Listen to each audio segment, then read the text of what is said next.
প্রিয় ভাইয়ের আমার, আজকে আমরা ঘর থেকে বের হওয়ার নিয়ম জানি না। সবচেয়ে বড় কথা হলো মানুষ যখন মারা যায় জানাজার নিয়ম আমরা জানি না। ইমাম সাহেব হুজুরকে জানাজার দোয়া বলে দিতে হয়। হায় হায় হায় মুসলমান, আফসোস, শত কোটি আফসোস আজকে মুসলমানের সন্তানের জন্য। বাবা মারা যায়, সন্তান জানাজার নিয়ম জানে না। সন্তান বাবাকে কিভাবে গোসল করাবে এই নিয়ম জানে না। সন্তান বাবাকে কিভাবে কবরে নামাবে এই নিয়ম জানে না। এটার চেয়ে পোড়া কপাল আর মুসলমান অন্য কারো হতে পারে নাকি? কথা বলেন, এর চেয়ে পোড়া কপাল আর কারো হতে পারে নাকি? তাদের চেয়ে পোড়া কপাল আর কারো নাই। সন্তানকে ডাক্তার বানালেন, ইঞ্জিনিয়ার বানালেন, কোটি কোটি মিলিয়ন বিলিয়ন টাকা দিয়ে গেলেন, কিন্তু আপনার সন্তান কিভাবে আপনার মৃত্যুর পরে জানাজা দিবে এই নিয়মটা জানে না। আহা মুসলমান, শত কোটি আফসোস, শত কোটি আফসোস। আজকে একটা সন্তান যদি আলেম বানাইতে পারতেন, আর সন্তান যদি খারাপ হতো, কমপক্ষে আপনার মৃত্যুর সময় আপনাকে সঠিকভাবে গোসল, দাফন, কাফন, কবর দিতে পারতো। কথা বলেন ঠিক কিনা? প্রিয় ভাইয়েরা আমার, শেষ সময় সন্তানকে যদি পাশে না পান, সন্তান যদি আপনার কবরের পাশে গিয়ে যদি বলতে না পারে রব্বি রাহমহুমা কামা রব্বায়ানি সগীরা, আপনার এই জীবনের কোনো সফলতা নেই, আপনার এই জীবন হতাশার ব্যর্থতা ভরা। সন্তান যখন তাফসীরের মধ্যে দেখা যায়, সন্তান যখন দুটি হাত তুলে দিয়ে বলে অকর রব্বি রাহমহুমা কামা রব্বায়ানি সগীরা, আল্লাহুম্মা রাব্বিরহামহুমা কামা রাব্বায়ানি সগীরা, সন্তানের চোখের পানিটা জমিনে পড়তে দেরি। আল্লাহর কসম করে বলি, সন্তান যদি অন্তর থেকে মা বাবার জন্য দোয়া করে, আমার নবী বলে জমিনের মধ্যে চোখের পানিটা পড়ার দেরি, আর মা বাবার কবরের আযাব মাফ হতে দেরি হয় না। সুবহানাল্লাহ। আজকে আফসোস, সম্মানিত হাজরিন, সমাজ যেই দিকে ঝুঁকে যাবে সন্তান ওইটা হওয়ার স্বপ্ন দেখবে। কথা বলেন ঠিক কিনা? আপনি যদি দেখেন এই দেশে ডাক্তারের চাহিদা বেড়ে যায়। মনে করেন এক বাবা 3 সন্তান, কয় সন্তান? এর মধ্যে 2 ছেলে, একজন আলেম, একজন ডাক্তার, আরেকজন হলো বড় রাজনীতিবিদ। ডাক্তার যিনি, তিনিও সমাজের সেবায় নিয়োজিত। তিনি মনে করেন প্রতি মাসে 2 লাখ টাকা কামায়। কয়েক লাখ? কে? ডাক্তার সাহেব। আরেক ছেলে হলো আলেম, তিনি ইসলামের খেদমত করে 50,000 1 লাখ টাকার মতো হাদিয়া তোফা পান। তাহলে আলেমের চেয়েও কে বেশি পাচ্ছে? ডাক্তার। আর যিনি রাজনীতিবিদ, উনি একে সাদাবাজি আর টেন্ডারবাজিতে কোটি টাকার মালিক একদিনে। তাহলে সন্তান কি ডাক্তার হবে, আলেম হবে, নাকি রাজনীতিবিদ হবে? রাজনীতিবিদ হবে। মানে যেটা সমাজের মধ্যে যেটা বেশি প্রচলন, ওইটার দিকে সন্তান ঝুঁকে যাবে। দেখে যে আলেম সাহেব, তার ঘরে খানার খবর নাই। আলেম সাহেব মা বাবার কুটো কথা শুনে মনে করে প্রত্যেক দিন তো সন্তান দাওয়াত খায়, কিন্তু মানুষ মাল দেয় কি দেয় না সেটা কিন্তু মা বাবা জানে না। কথা বুঝেন নাই মনে হয়? সন্তান প্রবাসে আছে, সে মালপাটা, মা বাবার কাছে ওই ছেলেই বড়। যেই ছেলে আপনার এলাকার মধ্যে থাকে, ইসলামের বাণী প্রচার করে, আপনার কাছে এই সন্তানের মূল্য কম হতে পারে, কিন্তু আল্লাহর কাছে অনেক বেশি। কথা বলেন ঠিক কিনা? তো সমাজের মধ্যে আপনার ডাক্তারের চেয়েও রাজনীতিবিদ এখন বেশি হতে চায়। কথা কয় না? আপনি আলেমের চেয়েও রাজনীতিবিদ বেশি হতে চায়।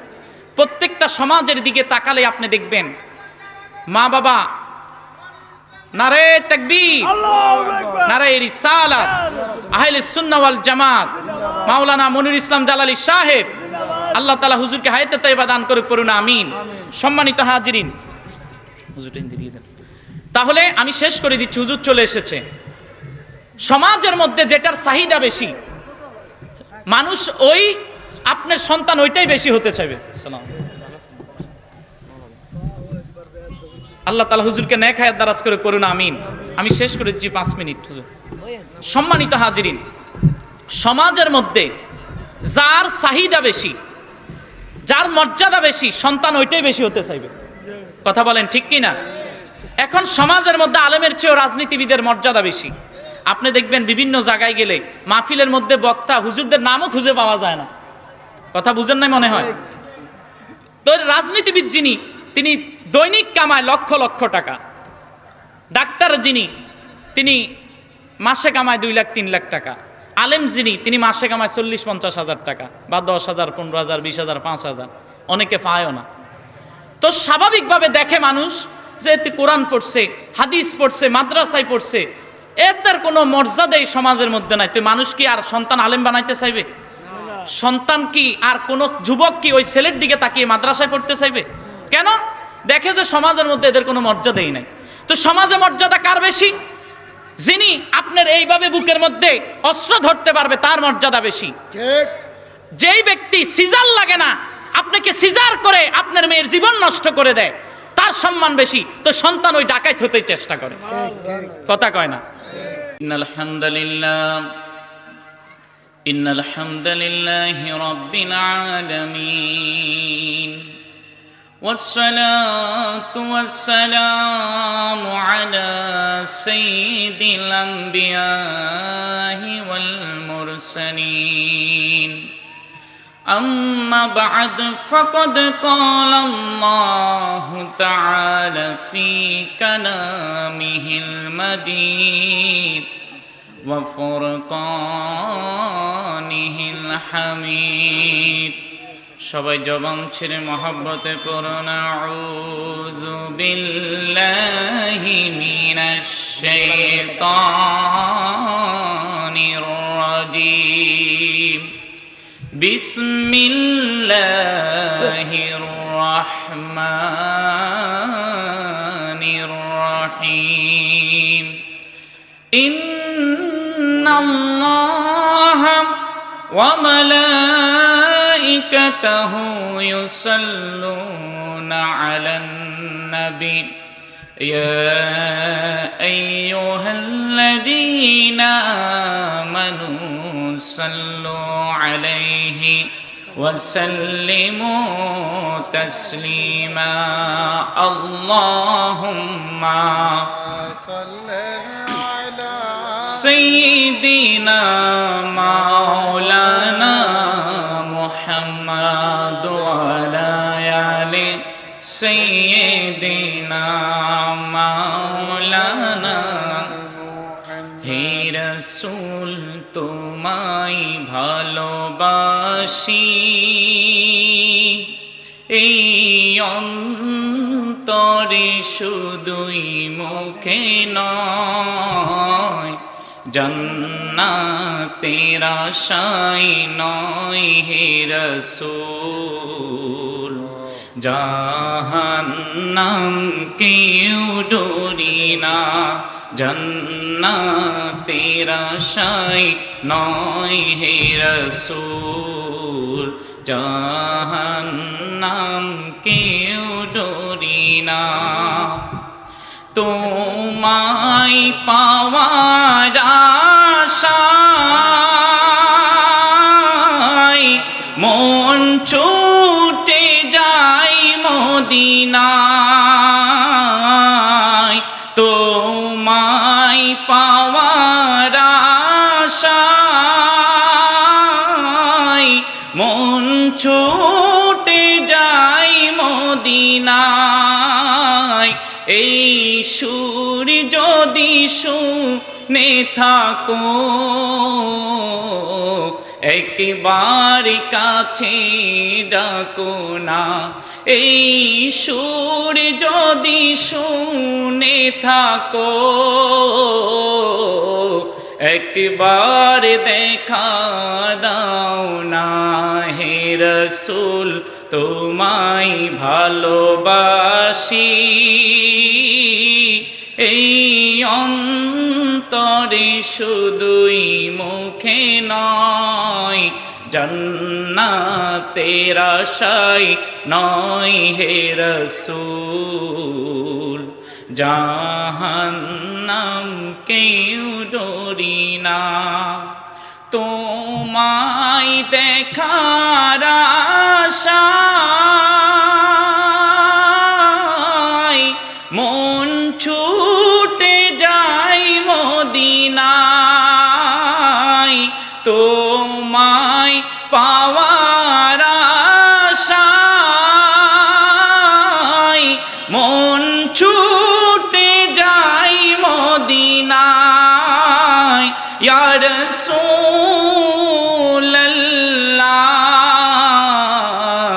একবার তোমার কাছে ডাকো না ইয়া রাসূলুল্লাহ,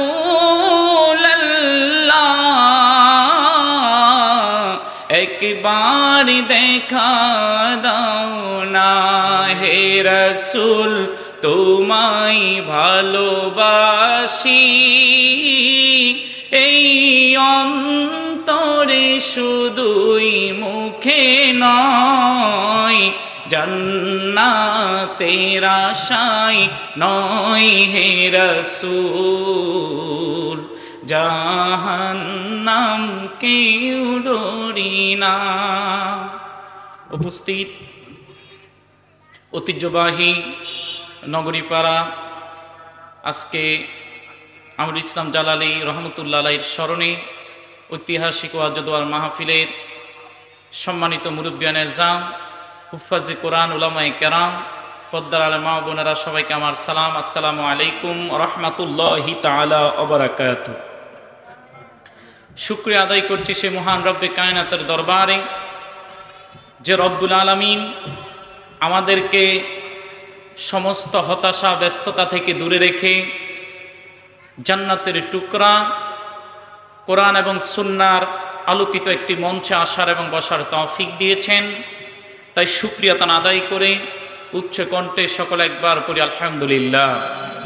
তার সাথে সাথে লক্ষ কোটি দুরুদুস সালাম আকায়ে নামদার তাজদারে মদিনা হুজুর ফুন নূর আহমদ মুর্তজা মুহাম্মদ মুস্তফা সরকারে কায়নাত রাহমাতুল লিল আলামিনের পবিত্র সোনালী গম্বুজকে স্মরণ করে সকলে প্রেমময় দুরূদ পড়ি সাল্লাল্লাহু আলাইহি ওয়াসাল্লাম। সম্মানিত হাজিরিন, আমরা যদি সত্যিকারের ইসলামকে আমরা মানতাম, সত্যিকারে যদি আমরা ইসলামকে লালন করতাম, তাহলে কোরআন এবং সুন্নাহর আলোচনা যদি একজন ভ্যান ড্রাইভার, রিকশার চালকও করত, কোরআনের টানে রাসূলুল্লাহ সাল্লাল্লাহু আলাইহি ওয়াসাল্লামের হাদিসের টানে আমরা এসে বসে যেতাম। কথা বলেন ঠিক কিনা? আমাদের মুরব্বীরা একটা উপমা দেন আপনারা, যে কামার বাড়িতে কোরআন পড়ে কোনো লাভ। বর্তমান আপনি দেখেন, আসলে আমাদের মুসলমানদের কাছে কোরআন এবং সুন্নাহর আলোচনা বলে কোনো লাভ আছে? কোনো ধরনের ফয়দা নাই। এই যে কোরআন সুন্নাহর আলোচনা প্রত্যেকটা মসজিদে মসজিদে হচ্ছে, প্রত্যেকটা মাদ্রাসার মধ্যে দরজ দেওয়া হচ্ছে, প্রত্যেকটা দিন কোথাও না কোথাও কোরআন সুন্নাহর আওয়াজ চলছে, কোরআন সুন্নাহর আলোচনা চলছে, কিন্তু আমাদের এক একটা মুসলমানের ছেলে সন্তানদের আচরণ হয়ে গেছে কামারের আচরণ। কথা বলেন ঠিক কিনা? সম্মানিত হাজরিন, সত্যিকারের কোরআন এবং সুন্নাহ অনুধাবন যদি আমরা করতে পারতাম, কোরআন এবং সুন্নাহর আলোকে যদি আমরা নিজেদের জীবন পরিচালনা করতে পারতাম, তাহলে আল্লাহর কসম করে বলি, আমাদের পরিবার থেকে আমাদের সমাজ রাষ্ট্রের মধ্যে হিংসা, আমাদের রক্তপাত, যুদ্ধ বিগ্রস্ত কোনো কিছুই হতো না। জোরে কোন সুবহানাল্লাহ। সম্মানিত হাজরিন, আমি পবিত্র কোরআনুল কারীম ফুরকানুল হামিদের সূরা বাকারার 152 নম্বর আয়াতে কারিমা থেকে আমি ধারাবাহিকভাবে কয়েকটি আয়াতে কারিমার আলোচনা করব। এখানে আমাদের শিক্ষণীয় কিছু বিষয় রয়েছে। এই বিষয়গুলো আমি এবং আপনারা সকলকে আল্লাহ সুবহানাহু ওয়া তাআলা আমল করার তৌফিক দান করে বলুন আমিন। আজকে এটা আমাদের জন্য দুঃখজনক বিষয়, এই যে জান্নাতের বাগান খালি, কিন্তু দোকানপাটে মোটামুটি একটা মেলা জমে গেছে না, আমাদের মা বোনেরাও যাচ্ছে, এটা আমাদের জন্য দুঃখজনক বিষয়। প্রত্যেকটা মাহফিল কমিটির উচিত সর্বোচ্চ এশার পরে কোনো দোকানপাট আর বসতে দেওয়া উচিত নয়, কারণ এই মাহফিলের জান্নাতের বাগানগুলোর সমস্যা এই দোকানপাটগুলো দ্বারা হয়। যদি ওনাদের দোষ নেই, কিন্তু আমাদের মা বোনেরা আলোচকদেরকে আলোচনা দেওয়া হয় পর্দা নিয়ে আলোচনা করতে, এদিক দিয়ে পর্দা নিয়ে আলোচনা হয়, এদিক দিয়ে যত ময়দা আটা আছে সব মেখে মেখে আমাদের মা বোনেরা আপনার ফুচকা চটফটিওয়ালাদের কাছে। কথা বলেন ঠিক কিনা? তো সম্মানিত হাজিরিন, আল্লাহ সুবহানাহু ওয়া তাআলা পবিত্র কোরআনুল কারীম ফুরকানুল হামিদের সূরা আল বাকারা, আল্লাহ তাআলা কোরআনের প্রথম পারাটা শুরু করেছেন এই সূরা বাকারা দিয়ে। সুবহানাল্লাহ পড়বেন না? বাকারা মানে গাবি, আর আল্লাহ তাআলা কোরআনুল কারীম শেষ করেছেন সূরাতুন নাস দিয়ে। নাস মানে মানুষ। তাহলে দেখেন যে আল্লাহ কোরআন শুরু করলেন বাকারা গরু দিয়ে, শেষ করলেন মানুষ দিয়ে, এটার মানে কি? আল্লাহ পাক রব্বুল আলামিন বিশ্ব মানবতার মুক্তি নিদিশারি মহাগ্রন্থ আল কোরআনুল কারীম ফুরকানুল হামিদ আল্লাহ পাক রব্বুল আলামিন দিয়েছেন বিশ্ব মানবতার সভ্যতা মানবতা প্রতিষ্ঠিত করার জন্য। আল্লাহ পাক রব্বুল আলামিন মানুষের মনুষ্যত্ব মানবতা সভ্য মানুষকে বানানোর জন্য আল্লাহ তাআলা কোরআনুল কারীম দিয়েছে। যতক্ষণ না পর্যন্ত কোনো মানুষ কোরআনের কাছে আসবে, কোরআনের কাছে আসার পূর্বে তার চরিত্র হয় একটা চার পায়া একটা গরুর মতো, একটা আপনার প্রাণীর মতো তাদের আচরণ হয়ে থাকে। এই মানুষটা কি করবে, কোথায় যাবে, কিভাবে নিজের জীবন পরিচালনা করবে, তার মধ্যে এই ধরনের ধ্যান ধারণা থাকে না। এই মানুষটা কোরআনের কাছে আসার আগে তার চরিত্র হয় গরুর চরিত্র।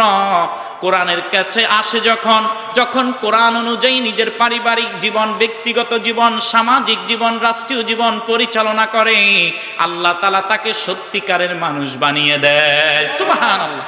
আল্লাহ কোরআন শুরু করেছে গরু দিয়ে আর শেষ করছে মানুষ দিয়ে। সুবহানাল্লাহ বলবেন না? তাহলে কোরআনের কাছে আসার পূর্বে আপনার আমার চরিত্র থাকে কি? আপনার আমার কাছে মানুষকে মানুষ মনে হয় না, আপনার আমার কাছে মনুষ্যত্ব মানবতা বলতে কিছুই থাকে না।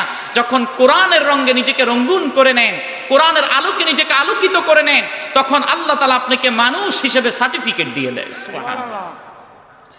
আল্লাহ পাক রব্বুল আলামিন এই সূরা আল বাকারার 152 নম্বর আয়াতে আল্লাহ তাআলা বলেন, আউযু বিল্লাহি মিনাশ শাইতানির রাজীম বিসমিল্লাহির রহমানির রহিম ফাযকুরুনি আযকুরুকুম ওয়াশকুরু লি ওয়ালা তাকফুরুন।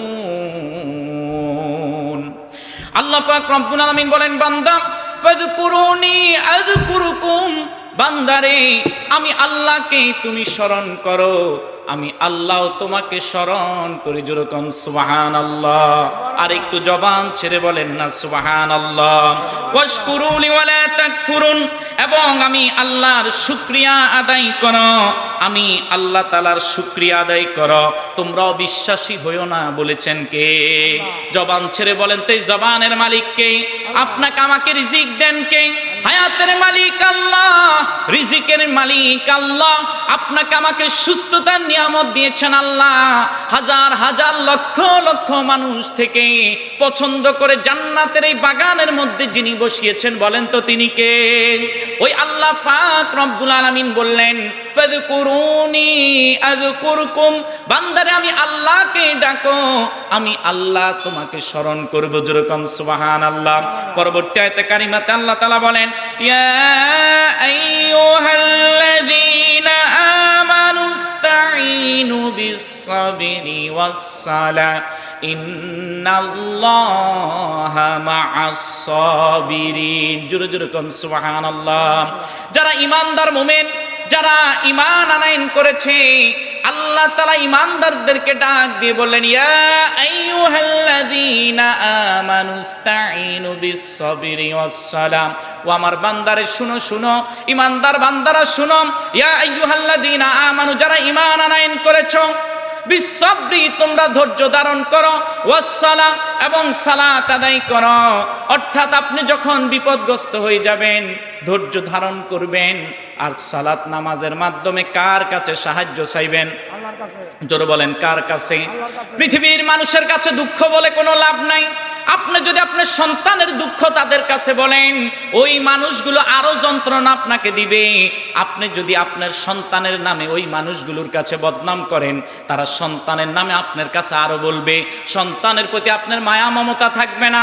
আর সন্তানের প্রতি যদি মায়া মমতা না থাকে, সন্তানের হক যদি আপনি না দেন, সন্তান যেভাবে আপনার কথা অবাধ্য হয়ে জাহান্নামে যাবে, আপনার সন্তানের বিরোধিতা করে সন্তানের হক না দেওয়ার কারণে আল্লাহ তাআলা আপনাকে জাহান্নামে দিবে। জোরে কোন নাউজুবিল্লাহ। যে আল্লাহ মা বাবার জন্য, সে আল্লাহ সন্তানের জন্য। কথা বলেন ঠিক কিনা? তাহলে ভাইয়ের আমার, আপনি যখন বিপদগ্রস্ত হয়ে যাবেন, আপনি ধৈর্য ধারণ করবেন। ধৈর্যের মাধ্যমে আল্লাহর কাছে সাহায্য প্রার্থনা করবেন। আল্লাহ তাআলা বললেন, যখন ধৈর্য ধারণ করবা, ইন্নাল্লাহা মা'আস সাবিরিন, আমি আল্লাহ অবশ্যই ধৈর্যকারীদের বন্ধু হয়ে যাই। জোরে জোরে কান সুবহানাল্লাহ। ধৈর্যশীলদের সাহায্যকারী কে? আরো জোরে বলেন কে? ধৈর্য ধারণ করতে হবে বিপদে। ধৈর্য যখন ধারণ করবেন, আল্লাহ সুবহানাহু ওয়া তাআলা আপনাকে গায়বীভাবে সাহায্য দান করবে। জোরে কান সুবহানাল্লাহ। পরবর্তী আয়াতে কারিমার মধ্যে আল্লাহ তাআলা বলেন, যখন আপনি ইসলাম কায়েমের জন্য, ইসলাম প্রতিষ্ঠার জন্য কাজ করবেন, আহলুস সুন্নাহ ওয়াল জামাত আল্লাহর জমিনে প্রতিষ্ঠার জন্য কাজ করবেন, সুন্নিয়ত প্রতিষ্ঠার জন্য লড়াই করবেন, তখন আপনার উপর বিভিন্নভাবে বিপদ আসবে। বিপদ আসলে আপনি ধৈর্য ধারণ করবেন, সালাত আদায় করবেন, ইন্নাল্লাহা মা'আস সাবিরিন, এবং ওই সাহায্যকারী আল্লাহকে আপনি পেয়ে যাবেন। সুবহানাল্লাহ। পরবর্তী আয়াতে কারিমার মধ্যে আল্লাহ তাআলা বলেন, ওয়ালা তাকুলু লিমান ইউকতালু ফি সাবিলিল্লাহি আমওয়াত বাল আহইয়াউ ওয়ালাকিন লা তাশউরুন। আল্লাহ পাক রব্বুল আলামিন বলেন, ওয়ালা তাকুলু লিমান ইউকতালু ফি সাবিলিল্লাহ। আল্লাহ পাক রব্বুল আলামিন বলেন, যারা আল্লাহর নবীর সম্মান মর্যাদা প্রতিষ্ঠার জন্য, আল্লাহর জমিনে আল্লাহর হাবিবের শরীয়ত প্রতিষ্ঠার জন্য, আল্লাহর নবীর সুন্নাহ সুন্নিয়ত প্রতিষ্ঠার জন্য যারা বুকের তাজা রক্ত ঢেলে দেয়, আল্লাহর কোরআনের সম্মানের জন্য, আল্লাহর জন্য, আল্লাহর নবীর ইজ্জত রক্ষার জন্য যারা এই বুকের তাজা রক্ত এই জমিনের মধ্যে ঢেলে দেয়, আল্লাহ তাআলা বলেন, ওয়ালা তাকুলু লিমান ইউকতালু ফি সাবিলিল্লাহি আমওয়াত। সাবধান সাবধান দুনিয়ার মানুষ, চম্র চোখ দিয়ে দেখো তারা মারা গিয়েছে, মৃত্যুবরণ করেছে, কিন্তু তারা এক একজন এই দুনিয়া থেকে বিদায় হয়, মৃত্যুবরণ করে। আমি আল্লাহর জান্নাতের মধ্যে এক একটা শহীদ, তারা জান্নাতের পাখি হয়ে উড়ে। সুবহানাল্লাহ। সম্মানিত হাজরিন, যারা আল্লাহর ইজ্জত রক্ষার জন্য জীবন দিবে, আল্লাহর হাবিবের সম্মান রক্ষার জন্য ইজ্জত আপনার জীবন দিবে, আল্লাহর জমিনে আল্লাহর দ্বীন বাস্তবায়নের জন্য যারা জীবন দিবে, ওই ব্যক্তিগুলোকে যদিও আমি দেখি তারা সাধারণভাবে মারা গিয়েছে, কিন্তু আল্লাহ তাআলা বলেন তারা এক একটা, তোমরা তাদেরকে মৃত বলো না, তারা এক একটা জান্নাতের মধ্যে জান্নাতের পাখি হয়ে বিচরণ করে। সুবহানাল্লাহ। তাহলে আমরা শহীদ হতে চাই কিনা? সম্মানিত হাজরিন, এখন তো আল্লাহ নবীর ইজ্জত আপনার ধোঁকাবাজির জন্য একটা হিন্দু ব্যক্তিকে দেখলেন আপনারা ময়মনসিংহের মধ্যে, যে একটা হিন্দু ব্যক্তিকে আপনার মিথ্যা একটা কথা বলে, ওই ব্যক্তির নাম হলো দীপু দাস, একজন হিন্দু ভাই, একটা নিরীহ হিন্দু ভাই, আপনার সে একটা কোম্পানির মধ্যে কাজ করত। যখন তার প্রমোশন হলো, ওই লগের লোকেরা হিংসা করে ওই ব্যক্তিকে আপনার মব জাস্টিস যেটাকে বলা হয়, অর্থাৎ আপনার মিথ্যা একটা তহমত দিয়ে যে ওই ব্যক্তি নাকি আল্লাহ নবীর শানে বেয়াদবি করছে, কিন্তু এখন পর্যন্ত আপনার কোনো ধরনের সংবাদ, কোনো ধরনের তথ্য ইনফরমেশন এখন পর্যন্ত প্রশাসন পায় নাই যে আমাদের ওই হিন্দু ভাই দীপু দাস সে আল্লাহ রসুলের শানে কোনো বেয়াদবি করেছে। কিন্তু ওই ব্যক্তিকে এমন মারা মেরেছে, 3 থেকে 4 দিন আগের ঘটনা, মেরে তাকে আহত করে তার এই জিন্দা একটা মানুষের শরীরে আগুন লাগিয়ে দিয়েছে। নাউজুবিল্লাহ কইবেন না? এটা কি সন্ত্রাস কিনা? এটা সন্ত্রাসবাদ। ইসলাম কখনো সন্ত্রাস প্রতিষ্ঠিত করতে সমর্থন করে না। আর যারা ইসলাম নামে ধোঁকা দিয়ে আমার নবীর শান আজমতকে পুঁজি করে যারা নিরীহ হিন্দুদেরকে হত্যা করে, আমার আল্লাহু আকবার ধ্বনি দিয়ে নিরীহ মুসলিম সহ নিরীহ হিন্দু ধর্ম যে কোনো মানুষকে হত্যা করবে, আল্লাহর কসম করে বলি ওই ব্যক্তির সাথে ইসলামের কোনো সম্পর্ক নাই। কথা বলেন ঠিক কিনা? প্রিয় ভাইয়ের আমার, ভারতের মধ্যে শ্রীরাম ধ্বনি দিয়ে নিরীহ মুসলিমদেরকে হত্যা করা হয়।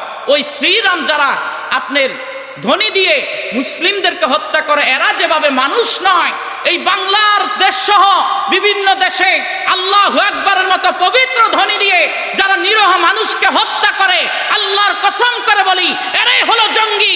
এদের সাথে ইসলাম মুসলমানের কোনো সম্পর্ক নাই। কথা বলেন ঠিক কিনা? প্রিয় ভাইয়ের আমার, আফসোস লাগে আজকে আমার এই দেশের মধ্যে নিরীহ একজন ইমাম শহীদ রইসউদ্দিনকে মিথ্যা একটা তহমত দিয়ে হত্যা করা হয়েছে। ওনার হত্যার বিচার আজ পর্যন্ত করা হয় নাই। ওই দিন যদি মাওলানা শহীদ রইসুদ্দিন গাজীপুরের একজন ইমাম, তার হত্যার বিচার যদি ওই দিন করা হতো, তাহলে উসমান হাদি নামে যে যুবক ছেলেটিকে মেরে ফেলা হয়েছে, মুনাফিকরা মেরেছে, ওই উসমান হাদিকে মারার সাহস পেত না। কথা বলেন ঠিক কিনা? এই দেশে দিনের পরে দিনে হত্যা হয়। আজকে আবার আপনার এই 2টা-3টার দিকে খুলনার মধ্যে একইভাবে উসমান হাদিকে যেভাবে আপনার গুলি করে মারা হয়েছে, একইভাবে আজকে খুলনার মধ্যে মুনাফিকরা, যারা মুনাফিক তারাই লুকিয়ে লুকিয়ে মানুষ হত্যা করে। কথা বলেন ঠিক কিনা? এই মুনাফিকরা আজকে আবার আরেকটা ভাইকে আপনার গুলি করেছে। তো বলেন, এদের সাথে কোনোভাবে মানুষের সম্পর্ক হতে পারে? এরা কি মানুষ হতে পারে? এদের মধ্যে মানবতা নেই, মনুষ্যত্ব নেই, সভ্যতা নাই। এরা হলো কুকুর শুকুরের চেয়ে নিকৃষ্ট। কথা বলেন ঠিক কিনা? প্রিয় ভাই আমার, আফসোস লাগে, কলিজা পেটে যায়। এই ধরনের অবস্থা যদি আমরা দেখি পরিবার, সমাজ, রাষ্ট্রের মধ্যে, বিশ্বমঞ্চের মধ্যে, আমরা মানুষ হিসাবে আসলে লজ্জিত। প্রিয় ভাইয়ের আমার, আল্লাহ পাক রব্বুল আলামিন পবিত্র কুরআনুল কারীম ফুরকানুল হামিদের মধ্যে আল্লাহ সুবহানাহু ওয়া তাআলা শহীদদের মর্যাদার ব্যাপারে আল্লাহ তাআলা বললেন, যারা সত্য ইনসাফ প্রতিষ্ঠার জন্য জীবন দিবে, যারা আল্লাহর রাস্তায় জীবন দিবে, ওয়ালা তাকুলু লিমান ইউকতালু ফি সাবিলিল্লাহি আমওয়াত বাল আহইয়াউন ওয়ালাকিন লা তাশউরুন। আল্লাহ পাক রব্বুল আলামিন বলেন, তোমাদের চম্র চোখ দিয়ে যদিও তোমরা দেখো তারা মৃত্যু, তারা মরে গিয়েছে, কিন্তু আমি আল্লাহর কাছে সাবধান, তাদেরকে মৃত বলো না। আমি আল্লাহর কাছে তারা এক একটা জান্নাতের পাখি হয়ে উঠতেছে। আরো জোরে কয় না সুবহানাল্লাহ। প্রিয় ভাইয়ের আমার, আপনি মুমিন হয়েছেন, আপনার উপর পরীক্ষা নেমে আসবে। আপনি মুমিন হয়েছেন, আপনার উপর জুলুম অবিচার আসবে। আপনি মুমিন হয়েছেন, আপনার উপর পরীক্ষা নেমে আসবে। আপনি কি করবেন? আপনি ফসলের জমিন করেছেন, আপনি ঋণ করেছেন, আপনার সন্তান মারা গিয়েছে, আপনার মা বাবা মারা গিয়েছে, একের পর এক বিপদ আসবে। আল্লাহ পাক রব্বুল আলামিন বলেন, وَلَنَبْلُوَنَّكُمْ بِشَيْءٍ مِّنَ الْخَوْفِ وَالْجُوعِ وَنَقْصٍ مِّنَ الْأَمْوَالِ وَالْأَنفُسِ وَالثَّمَرَاتِ। আল্লাহ পাক রব্বুল আলামিন বলেন, ও দুনিয়ার মানুষ, তুমি যখন ঈমান আনয়ন করেছো, আমার পছন্দের বান্দা হচ্ছ, আমি আল্লাহ পাক রব্বুল আলামিন তোমার ফসলের জমি নষ্ট করে, তোমার রিজিক নষ্ট করে, তোমার কাছ থেকে তোমার কলিজার টুকরা সন্তান কেড়ে নিয়ে, তোমার কলিজার টুকরার মা বাবাকে কেড়ে নিয়ে, মা বাবা থেকে সন্তান কেড়ে নিয়ে আমি আল্লাহ পাক রব্বুল আলামিন তোমাকে পরীক্ষা করব। আমি আল্লাহ তোমাকে পরীক্ষা করি। ও নবী, আপনি বলে দেন, এই জমিনের মধ্যে আমি আল্লাহ তাদেরকে পরীক্ষা করি। ওয়াবাশশিরিস সাবিরিন, তারা যদি ধৈর্য ধারণ করে তাদেরকে সুসংবাদ দিয়ে দেন। সুবহানাল্লাহ। শুনেন, যারা মুমিন, যুগ যুগ ধরে হযরত আদম নবী আলাইহিস সালাম থেকে শুরু করে কিয়ামত পর্যন্ত যত মানুষ আসবে, সবাইকে আল্লাহ তাআলা পরীক্ষা করবে। ঈমানদার মুমিনদেরকে। বলেন কাদেরকে? জোরে বলেন। যে যার যত বেশি ঈমান, যত মজবুত, আল্লাহ তাআলা তাকে তত বেশি পরীক্ষা করবে। আল্লাহ তাআলা তাকে তত বেশি পরীক্ষা করবে। ওই পরীক্ষার মাধ্যমে আল্লাহর কাছে সে তত প্রিয় বান্দা হয়ে যায়। আর একটু জোরে কয় না সুবহানাল্লাহ। আপনি যদি নবী রাসূলদের জীবনী দেখেন, সাইয়্যিদুনা আদম নবী আলাইহিস সালাম, তিনি ইবলিস শয়তান দ্বারা আল্লাহ তাআলা তিনাকে পরীক্ষা করেছেন। হযরত ইব্রাহিম আলাইহিস সালাম, তিনি ইসলাম প্রতিষ্ঠার জন্য তিনি আগুনের মধ্যে তিনাকে নমরুদ ফেলেছেন, নমরুদ দ্বারা তিনি পরীক্ষিত হয়েছেন। আপনি যদি আমার নবীর দিকে তাকান, আপনি যদি সাইয়্যিদুনা মূসা আলাইহিস সালামের দিকে তাকান, হযরত মূসা কালিমুল্লাহ, ওই মূসা নবী পর্যন্ত পরীক্ষিত হয়েছেন, কিন্তু সকল ইন্নাল্লাহা মা'আস সাবিরিন, তারা ধৈর্য ধারণ করেছেন, আর আল্লাহ তাআলা তাদের তত প্রিয় হয়ে গিয়েছে। সুবহানাল্লাহ। তারা যারা সুসংবাদ পাবে, কারা? যারা বিপদে ধৈর্য ধারণ করবে। সম্মানিত হাজরিন, আল্লাহ তাআলা বলতেছেন, আল্লাযীনা ইযা আসাবাতু أصابتهم مصيبة قالوا إنا لله وإنا إليه راجعون যেরকম সুবহানাল্লাহ। আল্লাহ তাআলা বলেন আল্লাযী যারা ইদা যখন আসাবাতুহুম মুসিবা, যখন তোমাদের উপর মুসিবত নেমে আসে, তোমাদের উপর পরীক্ষা নেমে আসে, তোমাদের উপর জুলুম নেমে আসে, ক্বালু ইন্না লিল্লাহি ওয়া ইন্না ইলাইহি রাজিউন। ও নবী, আপনি তাদেরকে বলে দেন যে আল্লাহ আমাকে মুসিবত দিয়েছেন, যে আল্লাহ আমাকে সন্তান কেড়ে নিয়েছেন, যে আল্লাহ আমাকে পরীক্ষা দিয়েছেন, ওই পরীক্ষা থেকে আল্লাহ আমাকে উত্তোলন করবে। ইন্না লিল্লাহি ওয়া ইন্না ইলাইহি রাজিউন। আমরা এসেছি আল্লাহর পক্ষ থেকে, আবার আল্লাহর দিকেই ফিরে যাব। সুতরাং মুসিবত আসবে, বিপদ আসবে, মা বাবা মারা যাবে, আপনি বলেন ইন্না লিল্লাহি ওয়া ইন্না ইলাইহি রাজিউন। আপনি স্বীকৃতি দিচ্ছেন, আপনার কানের মধ্যে যখন আসলো আপনার বাবা মারা গিয়েছে, আপনার মা মারা গিয়েছে, আপনার সন্তান মারা গিয়েছে, আপনার স্ত্রী মারা গিয়েছে, স্ত্রীর স্বামী মারা গিয়েছে, যখন শুনে প্রত্যেকটা মুমিন মুসলমান পড়ে ইন্না লিল্লাহি ওয়া ইন্না ইলাইহি রাজিউন। এই আয়াতে কারিমা আপনাকে স্বীকৃতি দিচ্ছে নিশ্চয় নিশ্চয় ইন্নাল্লাহ, আমরা এসেছি কার পক্ষ থেকে? ইন্না লিল্লাহি পক্ষ থেকে, ওয়া এবং ইন্না ইলাইহি রাজিউন, এবং আমরা ফিরে যাব আল্লাহর দিকে। আপনি যখন এই কথা বললেন, আপনি বুঝালেন আমার মা বাবা দুনিয়ার নিয়ম অনুযায়ী আমাকে দুনিয়াতে এনেছেন, এই জন্য মা বাবা, কিন্তু তারা যখন চলে গেল আমার আল্লাহর থেকে তারা এসেছে, আবার আল্লাহর দিকে তারা ব্যাক করেছে, ফিরে গিয়েছে। এই কথা দ্বারা আপনি স্বীকৃতি দিলেন আমি আল্লাহর আইনের প্রতি সন্তুষ্ট। যেরকম সুবহানাল্লাহ। কারণ তার পূর্বে আল্লাহ কি বলেছেন? ওয়ালা নাবলুওয়ান্নাকুম বিশাইইন মিনাল খাউফি ওয়াল জুই ওয়া নাকসি মিনাল আমওয়ালি ওয়াল আনফুসি ওয়াস সামারাত ওয়া বাশশিরিস সাবিরিন। যে তোমাদের কাছ থেকে তোমাদের জমি জমা নষ্ট করে তোমাদেরকে বিভিন্ন পরীক্ষা করি, আবার কলিজার টুকরা সন্তান কেড়ে নি, মা বাবা কেড়ে নি, তোমাদের সন্তান সন্ততি কেড়ে নি, তখন কি বলবেন? ইন্না লিল্লাহি ওয়া ইন্না ইলাইহি রাজিউন। এই ধরনের মুসিবত যখন চলে আসে, পরীক্ষা যখন চলে আসে, আপনি যখন বললেন ইন্না লিল্লাহি ওয়া ইন্না ইলাইহি রাজিউন, আপনি স্বীকৃতি দিলেন আমার আল্লাহ তার পক্ষ থেকেই আমার সন্তান এসেছে, আমার মা এসেছে, আমার বাবা এসেছে, আমার স্ত্রী এসেছে, আমার স্বামী এসেছে, আবার তারা আল্লাহর দিকে ধাবিত হচ্ছে। আরো জোরে কন্যা সুবহানাল্লাহ। তাহলে কেন কেউ যদি মারা যায় কান্নাকাটি, আল্লাহর হাবিব বলেছেন আমাদের সমাজে তো বিলাপ হয়, বিলাপ হয় না? আপনি কত ধরনের কান্নাকাটি দেখা যায়, কিন্তু হায়াতে জিন্দেগির মধ্যে থাকার সময় আমরা মর্ম বুঝি না মানুষের। কথা বলেন ঠিক কিনা?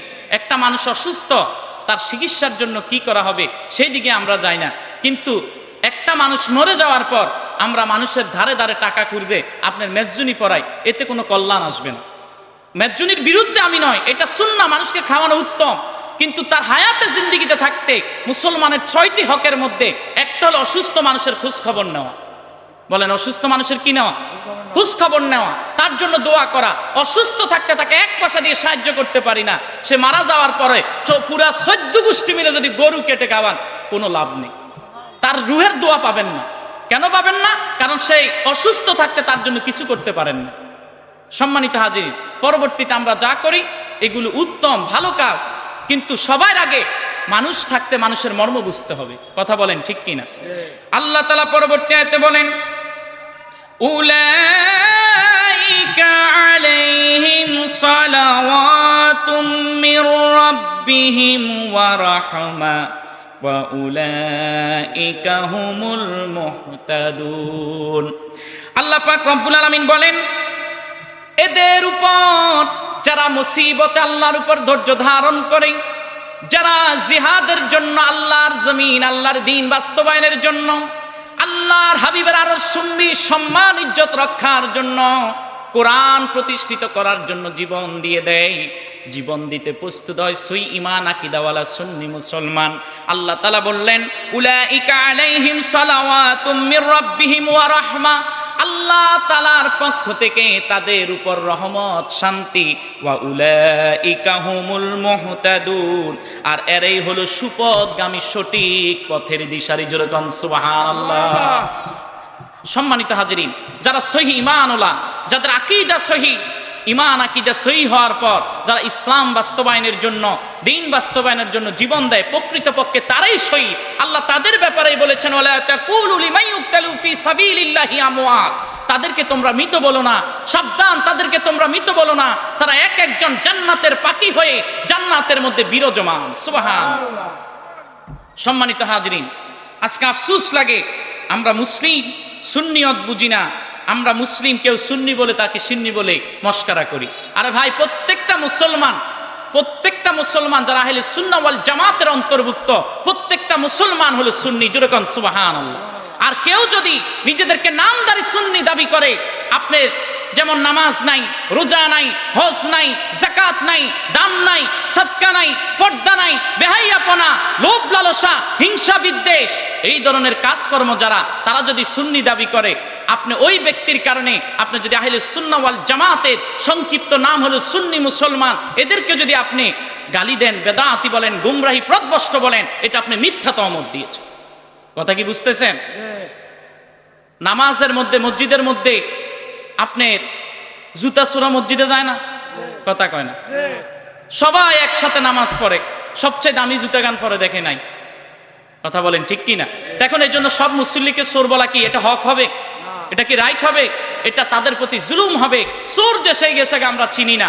ঠিক তেমন করে এই বাংলার জমিনের মধ্যে, ভারত উপমহাদেশের মধ্যে যারা আল্লাহর দ্বীন বাস্তবায়নের জন্য, কালেমার পতাকা উত্তোলনের জন্য, আল্লাহর হাবিবের সিরাত সুরত প্রতিষ্ঠার জন্য, আল্লাহর হাবিবের আদর্শ প্রতিষ্ঠার জন্য যারা এই দেশে ইসলাম এনেছে, ওই মাজারওয়ালাদের মাজার জিয়ারত করতে গেলে যদি মাজার পূজারি বলা হয়, একভাবে সবাইকে যদি মাজার পূজারি বলে, এটা হক নয়, এটা জুলুম, একটা মানুষকে মিথ্যা তহমত দেওয়া। কথা বলেন ঠিক কিনা?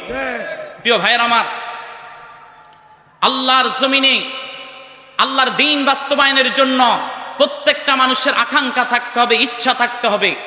একজন ব্যক্তি দ্বারা আল্লাহর জমিন, আল্লাহর দ্বীন বাস্তবায়ন হবে না। এই দেশের ক্ষমতায় যে আসুক, যদি সরকার বলে, যেমন আমাদের দেশে একটা আইন আছে ধূমপান করা, এখানে আপনি রাষ্ট্রীয় একটা জরিমানা হয়, কিন্তু আপনি দেখেন যারা প্রশাসন তারাও কিন্তু সিগারেট খায়। কথা কয় না ঠিক কিনা? এখন আপনি দেখেন যে ওই অপরাধে মানুষকে ধরবে, সে গিয়ে দেয় সিগারেট খায়। ওই যে এক বাচ্চা আপনি রাস্তার মধ্যে দাঁড়াই দাঁড়াই প্রস্রাব করে, এখন বাড়িতে মানুষ গেছে বাপের কাছে বিচার দিতেও যাইদা বাপে আন্ডি আন্ডি মুতে। কথা বুঝেন নাই মনে হয়? তো এই দেশের প্রত্যেকটা নাগরিক যখন সচেতন হবে, আমার এই দেশ সোনার বাংলা হয়ে যাবে। সুবহানাল্লাহ কয় না? এখন আপনি দেখেন প্রত্যেক দিন তো আপনার একের পর এক আইন পরিবর্তন হচ্ছে। যতক্ষণ না ব্যক্তি পরিবর্তন হবে, যতক্ষণ না পর্যন্ত আমি ব্যক্তি পরিবর্তন হব, ততক্ষণ পর্যন্ত এই দেশ সিঙ্গাপুর হবে না, এই দেশ মদিনাতুল মুনাওয়ারা হবে না। সম্মানিত হাজিরিন, ব্যক্তির চরিত্র যদি হয় আবু লাহাব, আবু জাহেল, উতবা, সাইবাদের মতো, আপনি এই দেশের মধ্যে মদিনার ইসলাম পাবেন? কথা বলেন না কেন? তাহলে ভাইয়ের আমার, আল্লাহ চিন্তা করবেন। আল্লাহর কসম করে বলি, এই চিন্তাটা যখন আপনার অন্তরে চলে আসবে, আল্লাহ তাআলা আপনাকে ঈমানের দৌলত দান করে দিবে। প্রিয় ভাইয়ের আমার, আজকে আমরা ঘর থেকে বের হওয়ার নিয়ম জানি না। সবচেয়ে বড় কথা হলো, মানুষ যখন মারা যায়, জানাজার নিয়ম আমরা জানি না। ইমাম সাহেব হুজুরকে জানাজার দোয়া বলে দিতে হয়।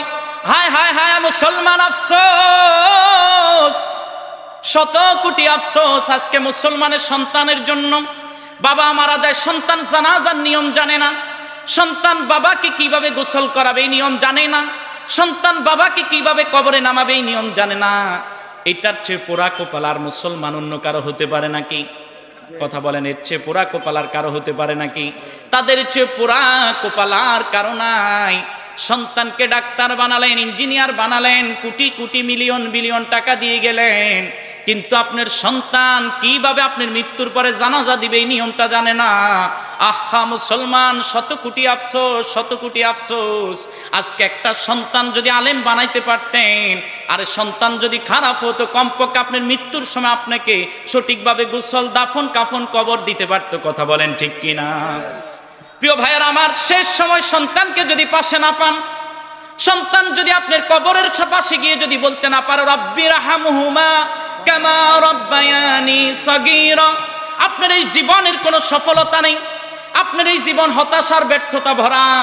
সন্তান যখন তাফসীরের মধ্যে দেখা যায়, সন্তান যখন দুটি হাত তুলে দিয়ে বলে অকর রব্বি রাহমহুমা কামা রব্বায়ানি সগীরা, আল্লাহুম্মা রব্বি রাহমহুমা কামা রব্বায়ানি সগীরা, সন্তানের চোখের পানিটা জমিনে পড়তে দেরি আল্লাহর কসম করে বলি, সন্তান যদি অন্তর থেকে মা বাবার জন্য দোয়া করে, আমার নবী বলে জমিনের মধ্যে চোখের পানিটা পড়ার দেরি আর মা বাবার কবরের আযাব মাফ হতে দেরি হয় না। সুবহানাল্লাহ। আজকে আফসোস, সম্মানিত হাজরিন, সমাজ যেই দিকে ঝুঁকে যাবে সন্তান ওইটা হওয়ার স্বপ্ন দেখবে। কথা বলেন ঠিক কি না? আপনি যদি দেখেন এই দেশে ডাক্তারের চাহিদা বেড়ে যায়, মনে করেন এক বাবা 3 সন্তান, কয় সন্তান? এর মধ্যে 2 ছেলে, একজন আলেম, একজন ডাক্তার, আরেকজন হলো বড় রাজনীতিবিদ।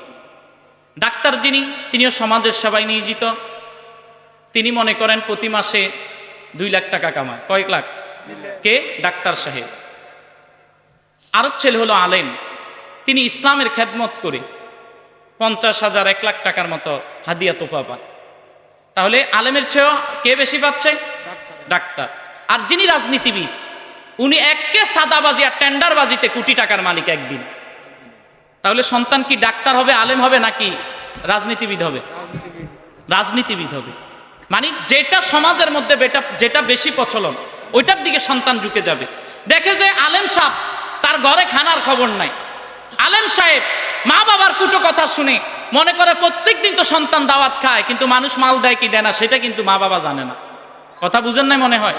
সন্তান প্রবাসে আছে, সে মালপাটা, মা বাবার কাছে ওই ছেলেই বড়। যেই ছেলে আপনার এলাকার মধ্যে থাকে ইসলামের বাণী প্রচার করে, আপনার কাছে এই সন্তানের মূল্য কম হতে পারে, কিন্তু আল্লাহর কাছে অনেক বেশি। কথা বলেন ঠিক কি না? তো সমাজের মধ্যে আপনার ডাক্তারের চেয়েও রাজনীতিবিদ এখন বেশি হতে চায়। কথা কয় না?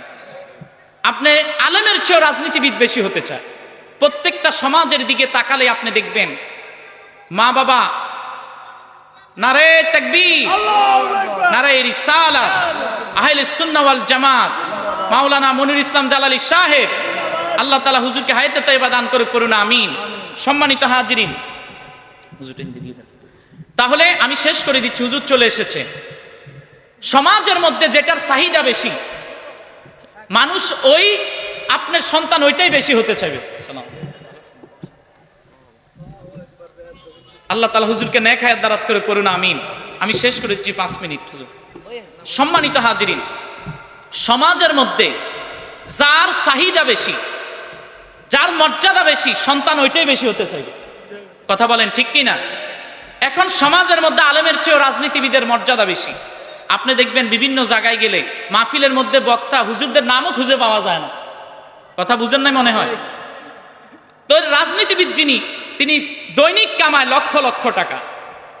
ডাক্তার যিনি, তিনি মাসে কামায় 2 লাখ 3 লাখ টাকা। আলেম যিনি, তিনি মাসে কামায় 40-50 হাজার টাকা, বা 10,000, 15,000, 20,000, 5,000, অনেকে পায়ও না। তো স্বাভাবিকভাবে দেখে মানুষ যে এতে কোরআন পড়ছে, হাদিস পড়ছে, মাদ্রাসায় পড়ছে, এদের কোনো মর্যাদা এই সমাজের মধ্যে নাই। তো মানুষ কি আর সন্তান আলেম বানাইতে চাইবে? সন্তান কি আর কোন যুবক কি ওই ছেলের দিকে তাকিয়ে মাদ্রাসায় পড়তে চাইবে? কেন? দেখে যে সমাজের মধ্যে এদের কোনো মর্যাদাই নাই। তো সমাজে মর্যাদা কার বেশি? যিনি আপনার এইভাবে বুকের মধ্যে অস্ত্র ধরতে পারবে তার মর্যাদা বেশি। যেই ব্যক্তি সিজার লাগে না, আপনাকে সিজার করে আপনার মেয়ের জীবন নষ্ট করে দেয়, তার সম্মান বেশি। তো সন্তান ওই ডাকাত হতে চেষ্টা করে। কথা কয় না? কিন্তু আফসোস, আপনার মৃত্যুর সময় ওই সবচেয়ে অবহেলিত ওই ব্যক্তিটাকে খুঁজেন, একটু জানাজার জন্য, গোসল করার জন্য, দাফন কাফনের জন্য, মৃত্যুর সময় কি নিয়ম আছে এইগুলো একটু বলে দেওয়ার জন্য।